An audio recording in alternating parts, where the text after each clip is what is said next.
right. You said how many of these were built?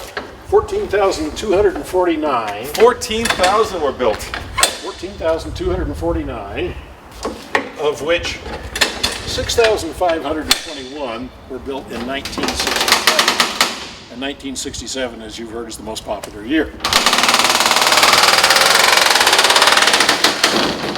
So what does veloce mean? Fast. Fast. Yeah. Veloce. Is it fast? By vintage car standards.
You're a lucky man. You've got two Alfa Romeos, both are 67, and you've got the road version and you've got the race version. Roger. So let's look under the hood of the race version. Let's see what we get. All right.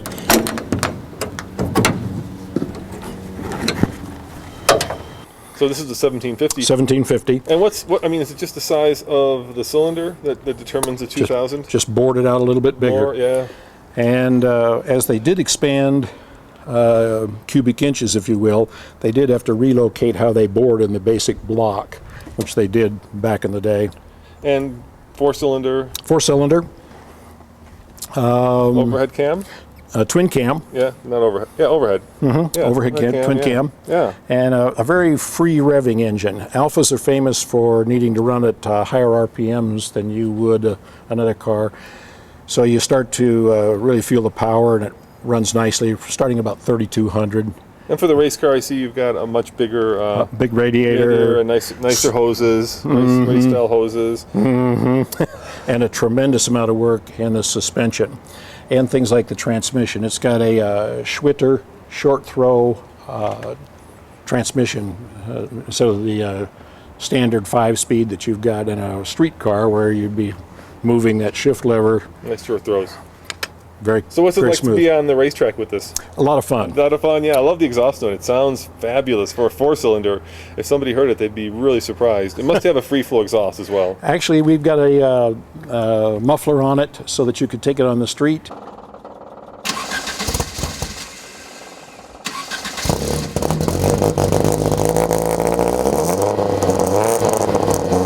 Yeah. And I actually have it licensed and insured for the street. Now, if anybody ever pulled you over and did an inspection and started to look for headlights and details, we might have a few issues.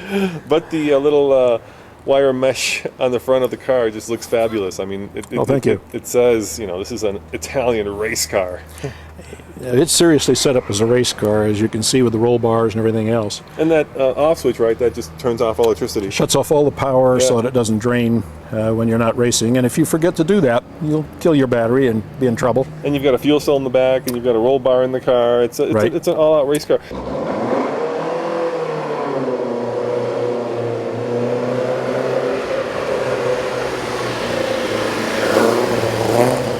So this is a 2000 cc, whereas the race car is 1750.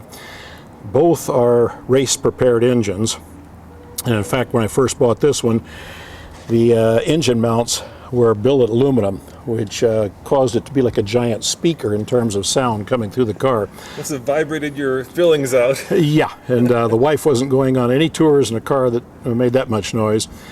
So we put conventional rubber engine mounts in it. So this one's more powerful, actually. Yes, but the 1750 revs more smoothly, and if you read all the reviews and listen to people talk about the cars over the years, most people prefer the 1750 engine. Now, you were saying you race vintage cars of the same era, so 2002s, BMWs, right? Right, and Datsun 510s. And of all things, an AMC Javelin.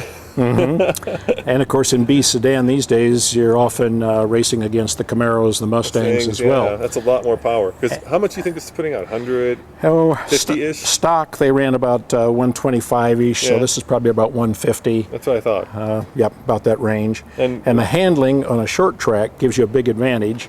And then the reason I love it, as opposed to that other race car, that the 61 Alva, which is only 22 inches off of the ground. Yep.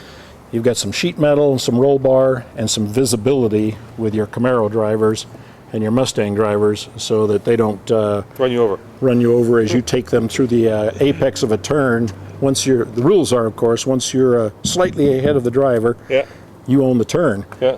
so long as they see you. Yeah. Yeah, in this car they see you. Have you gotten into some pretty good scuffs? Oh, this is fiberglass, right? Not fiberglass, Plastic, plexiglass, all the way around. No, I've not had, I've never stacked up a race car with another car. No? I have stacked up a race car out at Skip Barber. Yeah. Long complicated But story. not racing. No. And does your adrenaline pump? I mean, do you feel like you're After you've raced a while, Yeah. I think all the guys will tell you that they're used to stepping up very calmly. And they're focused on being calm so that they can really pay attention in the start and while they're hit the racing. apex and really hit your brake points. you Just wanna- get the most out of the car. Be smooth. Be smooth. Yeah. And I think all of my racing friends probably have the same approach. Get calm, get settled, and get heads up.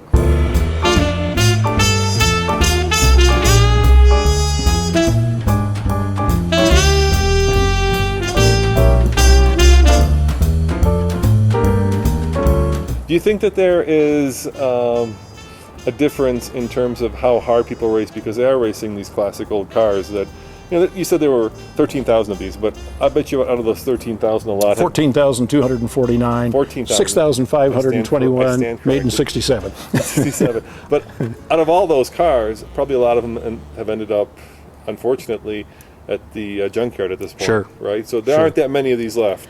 And I mean, you feel that when you're racing, that if you pile this into No, because Javelin? it can all be fixed. Okay, but it must hurt. Yeah. Yeah.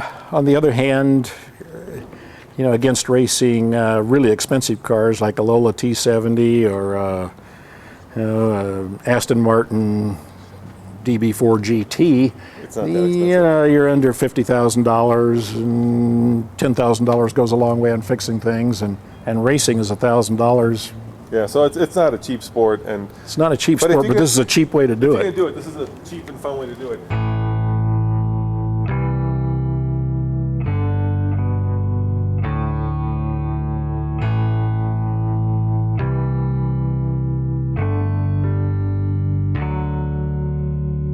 Now, this is a street car, but of course it's not original either. So Well- you don't feel bad driving it. Actually, these came initially with four-wheel disc brakes, Yeah, that's great. 5-speed transmission, Today's car. and then we go from there. Yeah.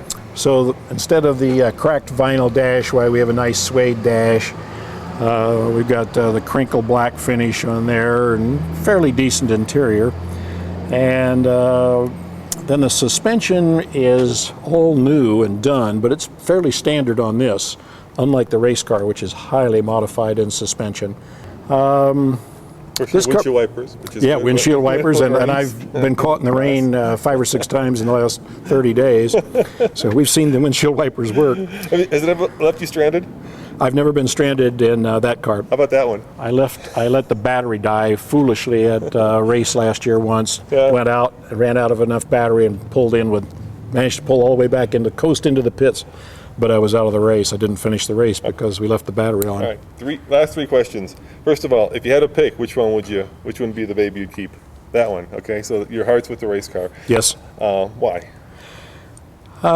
Because it is a good race car, Yeah. and I've got protection, unlike some of the little fiberglass things that I've raced in before. And as I get older and more fragile, You that roll bar appreciate is nice to have. Yeah. And it's competitive in its class, and I can have a lot of fun with it. Which one's more valuable?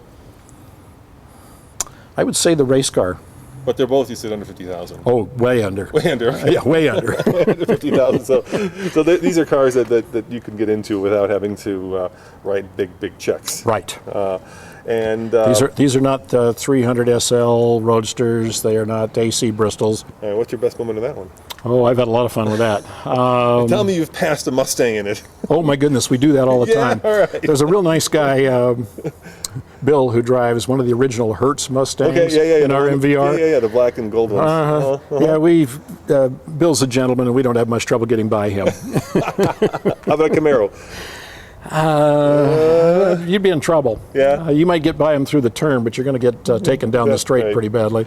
Well, thank you for sharing these cars with us. Really appreciate it, Phil. Thank you. Good fun, Roman.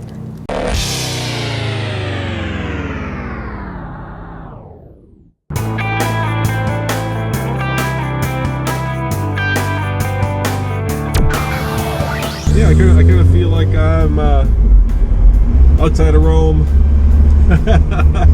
Actually, a cigarette. I actually have a Rome plate still on my 60. Really? Spider.